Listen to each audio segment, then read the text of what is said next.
Engineer Ali Mirza की team ने जो है वो मुझसे रब्ता किया है और उन्होंने अपना एक पूरा एक पॉइंट ऑफ व्यू जो है वो हमारे साथ शेयर किया है, जिसमें उन्होंने 2-4 चीज़ें उन्होंने की। उन्होंने कहा जी पहली बात तो ये कि उनको एज सच गिरफ्तार नहीं किया गया है, उनके ऊपर कोई इल्ज़ामात नहीं है, उनके अगेंस्ट कोई FIR नहीं कटी हुई, बल्कि उनको प्रोटेक्टिव कस्टडी के अंदर रखा गया है क्योंकि उनकी जान को ख़तरा है। मजहबी मामले के हवाले से बड़ा सेंसिटिव इशू है जिसके ऊपर मुख्तलिफ दीगर उलमा कराम की जानिब से भी जो है वो बयान दिए गए, बल्कि एक दो तो मुझे पता लगा कि फतवे भी जारी किए गए हैं।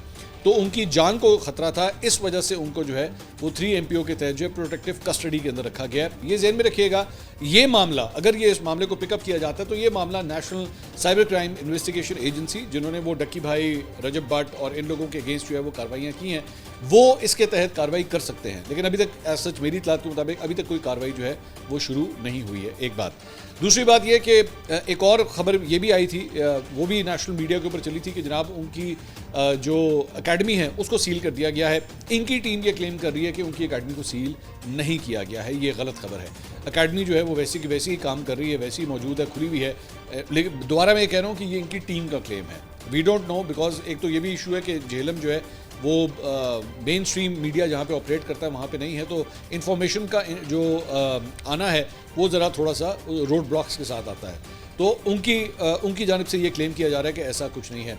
दूसरी बात ये कि आम तौर पे 3 MPO अगर तो ये प्रोटेक्टिव कस्टडी है, इनकी हिफाजत के लिए है, तो आई डोंट थिंक उसको चैलेंज किया जाएगा। लेकिन आम तौर पे 3 MPO के तहत माजी के अंदर हमने देखा है कि सियासी रहनुमाओं को 3 MPO के तहत जब भी गिरफ्तार किया गया या उनको हिरासत में रखा गया या इवन हाउस अरेस्ट भी किया गया, तो उसको उन्होंने जाके कोर्ट ऑफ लॉ में चैलेंज भी किया है।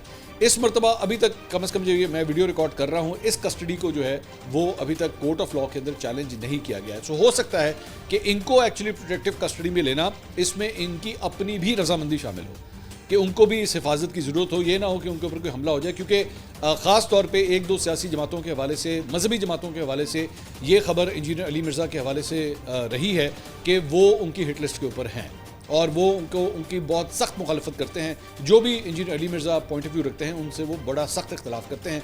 तो उनकी जान की हिफाजत के लिए भी हो सकता है कि उनको इस प्रोटेक्टिव कस्टडी के अंदर रखा गया। तो ये ताज़ा तरीन अपडेट्स हैं इंजीनियर अली मिर्ज़ा के हवाले से।